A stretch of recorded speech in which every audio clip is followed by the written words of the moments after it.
चलिए, तो आज हम लोग कैनिजारो रिएक्शन, हम लोग जो पिछले क्लास में मैकेनिज्म देखे थे उसी के ऊपर आज हम लोग थोड़ा सा प्रॉब्लम डिस्कस करते हैं बच्चों। ठीक है, तो कैनिजारो रिएक्शन बहुत इंपॉर्टेंट रिएक्शन होता है, तो हम इस पर प्रॉब्लम डिस्कशन कराते हैं आपको कुछ कुछ। तो सबसे पहला तो हम लोग सिंपलेस्ट तरीका ये अपनाते हैं, सबसे पहले हम लोग फॉर्मल्डिहाइड लेते हैं, इसके ऊपर हम लोग कॉन्सेंट्रेटेड NaOH ले लेते हैं और कहेगा इसका प्रोडक्ट बताइए क्या होगा। तो इस तरीके का प्रोडक्ट हम कैसे बना सकते हैं, तो देखिए इसका सॉल्यूशन क्या होगा।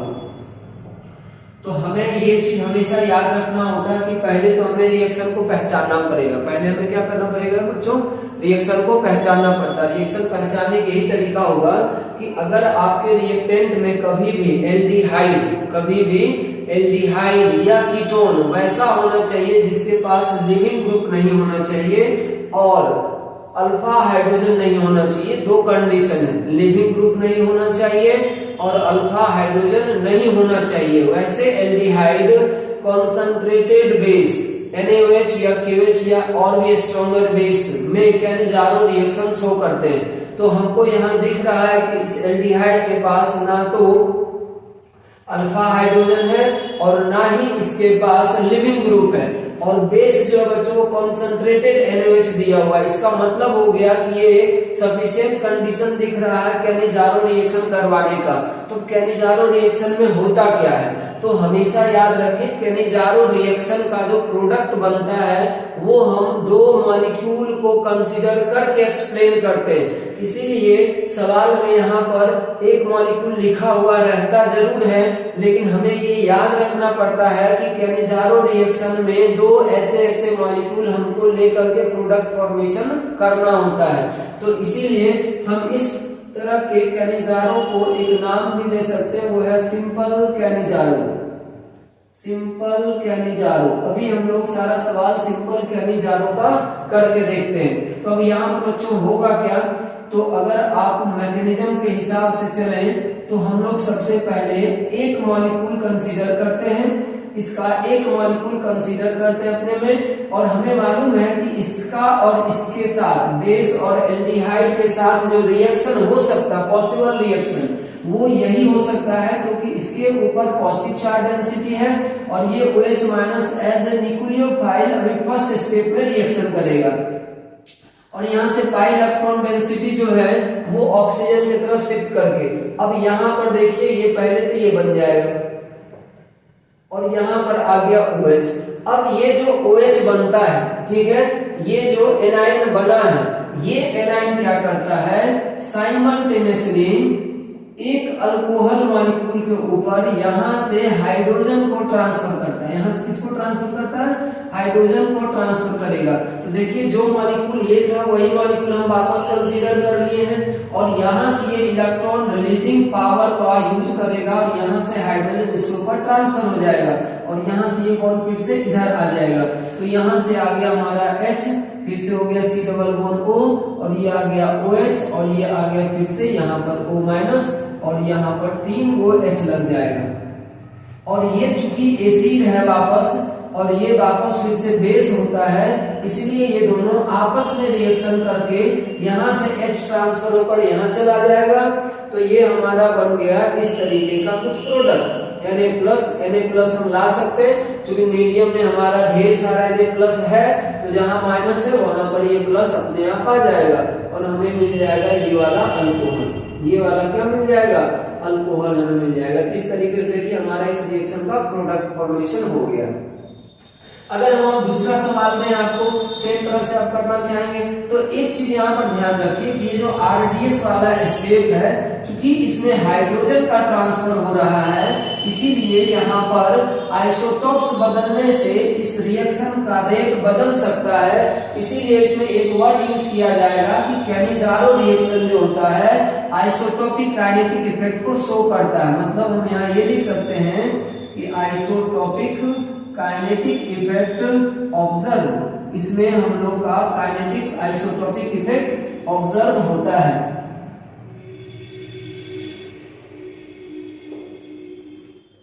ठीक है, अब मान लीजिए इसी सवाल में अगर आपको किसी ने ऐसा दे दिया कि HCOO और यहाँ D दे दिया, और अब आपसे कह रहा कि कॉन्सेंट्रेटेड NaOH के साथ इसका बताइए।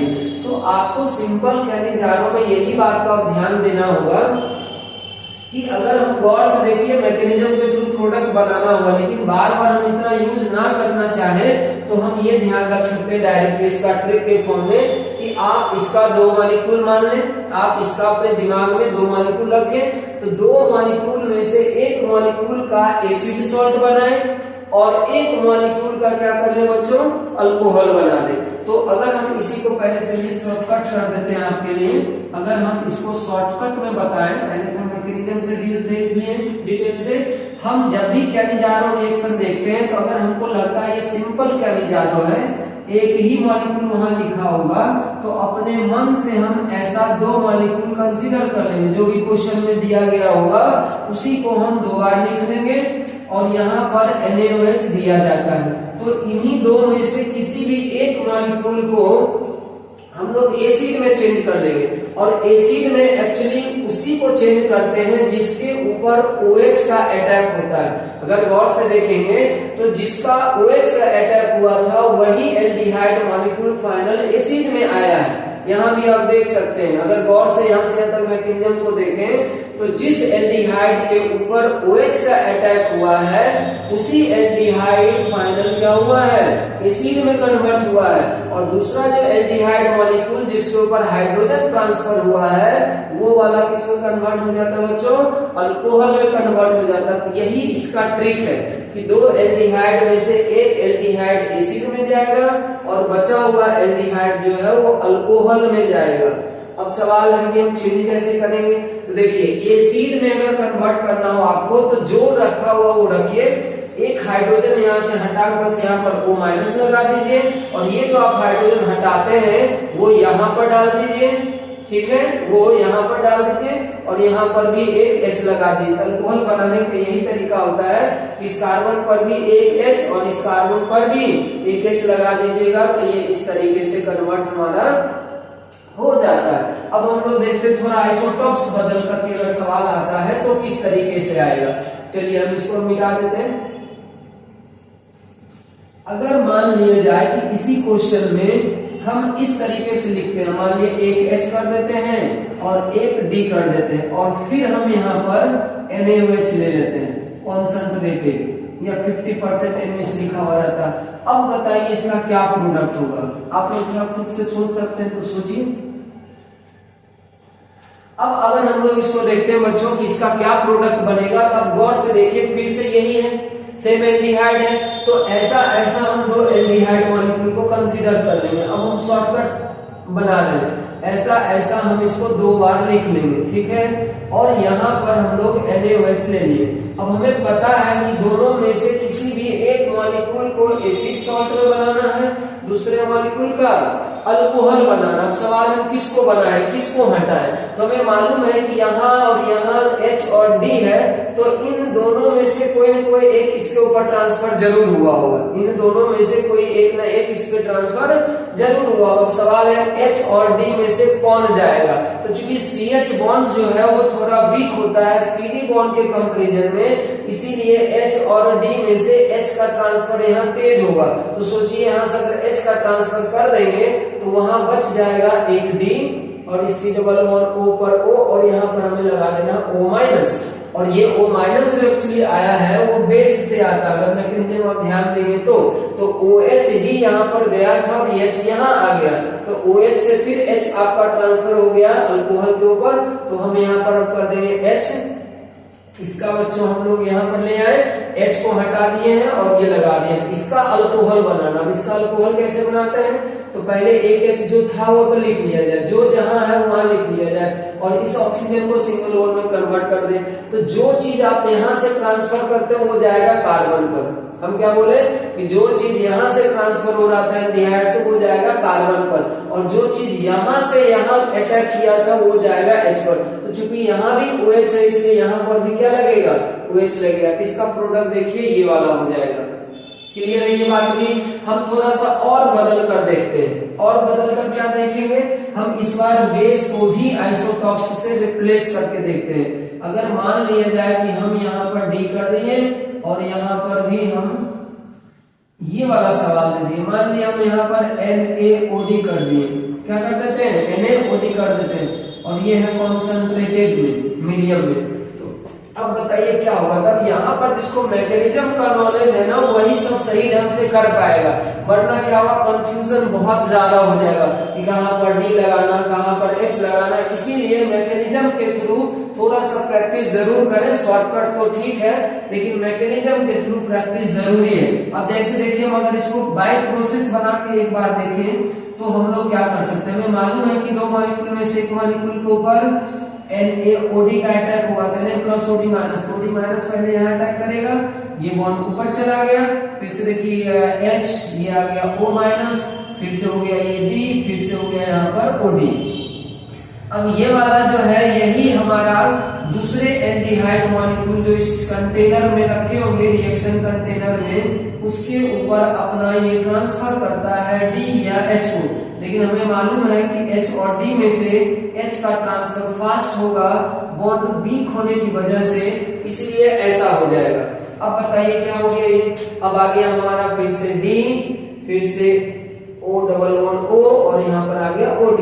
इसके बारे में लिखें, ये H खत्म हो गया, इस कार्बन पर D बचा तो D लिख दिए, OD बचा तो D लिख दिए, ये डबल बॉन्ड वापस इधर आ गया तो ये ऐसा आ गया, और ये वाला H चूंकि यहाँ ट्रांसफर हुआ तो देखिए ये O माइनस बन गया, यहाँ पर एक H और एक D पहले से था और यहाँ पर फिर से एक H ही आएगा। अब देखिए यहाँ चूंकि D लगा हुआ है इसलिए यहाँ से ये ट्रांसफर होगा और तब जाकर ये बनेगा D(C11O), ये आ जाएगा O माइनस और फिर से यहाँ पर आ जाएगा OD। तो इस बार अल्कोहल जो है वो ऐसा वाला अल्कोहल बनेगा, देखिए इस बार जो है अल्कोहल भी इस तरह का अल्कोहल बनेगा। तो ये सिंपल कैनिजारो के ऊपर ये सवाल है जिसमें हम आइसोटॉप्स को बदल कर भी कर रहे हैं। अब इसको जल्दी से नोट कर ले एक बार।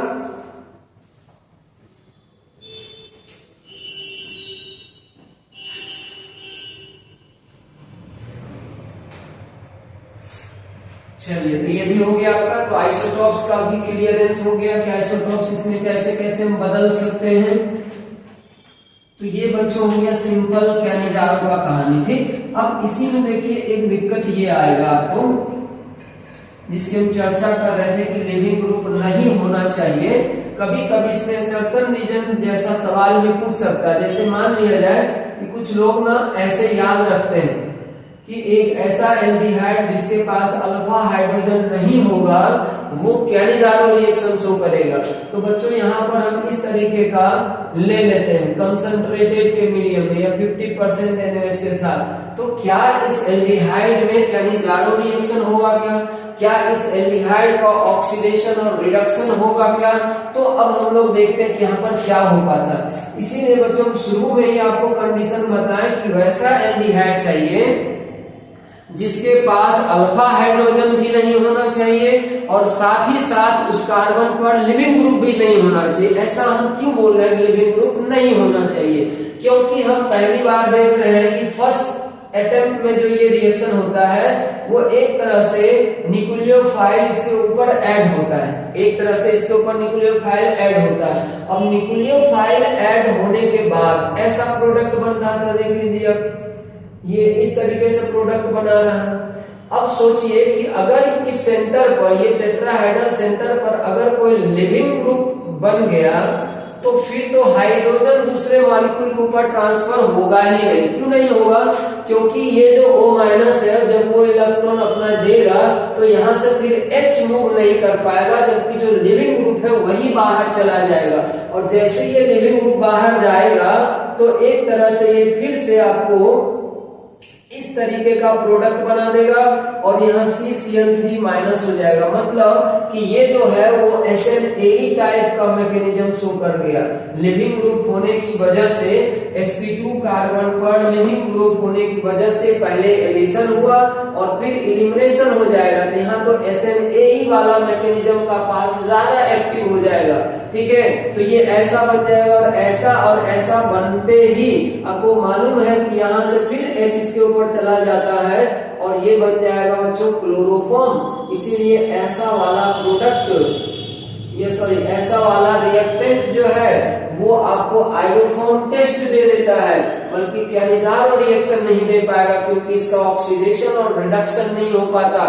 जब तक यहाँ से CH बॉन्ड, CD बॉन्ड या CT बॉन्ड नहीं ब्रेक करेगा, तब तक आपका कैनिजारो रिएक्शन नहीं हो पाएगा।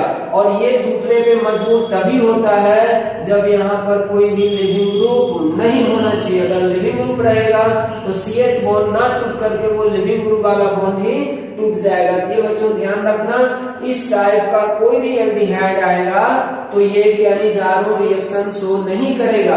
तो स्टेटमेंट ऐसे लिखे हुए रहते हैं कि अल्फा हाइड्रोजन ये aldehyde does not containing alpha hydrogen gives Cannizzaro reaction, ये बात सही है। और दूसरा में आपको यही दे देगा कि दिस कंपाउंड शो कैनिजारो, तो आपको लगे सही बात है भाई, अल्फा हाइड्रोजन तो इसके पास है नहीं, ये कैनिजारो देना चाहिए, लेकिन हकीकत क्या है, ये कैनिजारो नहीं देगा।